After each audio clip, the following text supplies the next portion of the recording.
Dans l'actualité également, chefs d'État et de gouvernement, panélistes ou encore membres de la société civile, ils seront présents. L'Angola abritera à partir du 25 novembre le Forum panafricain pour la culture de la paix.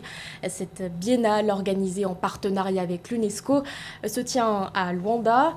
Et pour en parler, nous recevons sur notre plateau le président de l'ONG Afrique Patrimoine, Sali Alassane Thiam. Bonsoir monsieur. Bonsoir madame. Merci d'avoir accepté notre invitation. Alors, 5 jours de discussion organisés en 4 séquences. C'est dans les grandes lignes le programme de cette biennale. Quel en est son enjeu ? L'enjeu, c'est, vous l'avez dit tout à l'heure, c'est la culture de la paix en Afrique. Donc aujourd'hui, on est convaincus, les États africains sont convaincus, sans paix, il ne peut y avoir de progrès. Raison pour laquelle cette biennale a été instituée, je pense que ça sera la 2e édition. Maintenant, cette biennale sera ouverte par un dialogue intergénérationnel. C'est-à-dire que les chefs d'État africains vont discuter avec la jeunesse africaine. Oui. D'ailleurs, j'ai la chance aujourd'hui d'y représenter et d'y porter la voix de la jeunesse africaine pour discuter et voir, personnellement, nous, c'est de voir avec les États africains comment faire de la culture un véritable levier économique dans nos pays. En tant que porte-parole, entre guillemets, de cette jeunesse africaine, qu'est-ce que vous attendez de ces échanges justement avec les dirigeants africains ? Ce qu'on attend, c'est vraiment essayer de respecter, de rentrer dans un premier temps dans le cadre de la charte de la Renaissance culturelle africaine, qui aujourd'hui régit quelles relations on doit avoir en Afrique, comment faire pour booster la culture africaine à l'international.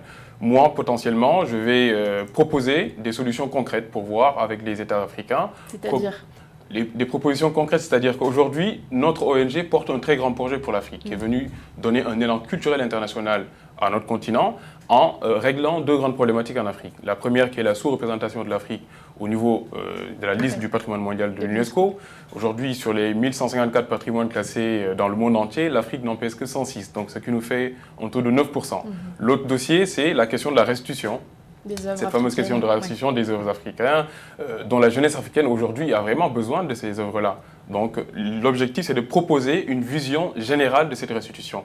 Aujourd'hui, ça se fait entre 2 pays, c'est-à-dire que dans le cadre des relations bilatérales, nous, notre objectif, c'est d'amener vraiment une vision générale de cette restitution en mettant en place des objectifs qui sont vraiment cohérents et permettre aux États africains de s'y préparer et aux États européens de mieux appréhender ce sujet-là. C'est pour cette raison que lors du sommet Afrique-France, vous avez interpellé le président français Emmanuel Macron en lui proposant l'organisation d'un forum du patrimoine africain. Pourquoi vouloir mettre en place un tel événement ? Un tel événement est très important aujourd'hui et d'une importance capitale selon l'état d'avancement des 2 sujets dont je vous parle et qui empêchent aujourd'hui l'Afrique de prendre cet envol international. Parce que sur la question du patrimoine mondial de l'UNESCO, c'est important que les pays africains, parce que tout ce qu'on est en train de faire aujourd'hui est déjà encouragé par la charte de la Renaissance culturelle africaine. À son article 3, cette charte dit aux États africains d'intégrer les objectifs culturels dans leur stratégie de développement. Donc aujourd'hui, avoir un sommet où on va mettre en place un espace d'échange africain, déjà dans un premier temps que les pays africains puissent s'organiser et voir comment augmenter leur patrimoine au niveau de cette liste de l'UNESCO, ça c'est la première chose, c'est ce qui sera très important. Et la deuxième chose, c'est d'arriver à un commun accord. Ce commun accord, ça sera une convention du patrimoine africain pour permettre aux pays africains et aux pays européens de pouvoir réfléchir, mais avec l'aide aussi de la société civile, parce que nous on est présents pour identifier les problématiques et faciliter le travail aux États européens et africains. Et quel sera son rôle dans ce processus de restitution, justement ? Son rôle, ça sera d'y apporter une vraie vision. Aujourd'hui, ce que l'on voit depuis le discours du président Emmanuel Macron à Ouagadougou, il y a eu des restitutions qui ont été faites. Mais pas beaucoup. Pas beaucoup, oui, parce que c'est des restitutions qui sont quand même symboliques, mais on est sur le chemin. C'est-à-dire que là, on avance. Pourquoi ça prend autant de temps, justement ? Ça prend autant de temps parce que c'est une question qui est très compliquée, notamment depuis que le président Emmanuel Macron en a parlé. C'était en 2017 et là on est quand même en 2021. Donc... Voilà, ce qu'il avait dit c'est qu'il souhaitait que les conditions soient réunies. Aujourd'hui, on voit qu'il y a un manque de vision générale sur cette question de la restitution. Et beaucoup de pays africains souhaiteraient que ces choses avancent. Maintenant, nous, ce que l'on propose l'année prochaine, on a la chance une sorte de constellation qui est très importante. Le président du Sénégal, Macky Sall, sera le prochain président de l'Union africaine. Monsieur Emmanuel Macron, le président Emmanuel Macron sera le président de l'Union européenne. Donc une chance pour ces 2 pays-là d'insuffler un nouvel ordre culturelle mondiale, tout simplement. Vous avez parlé d'un manque de vision. Qu'est-ce que ça veut dire? Il y a un manque d'implication de la part des États africains?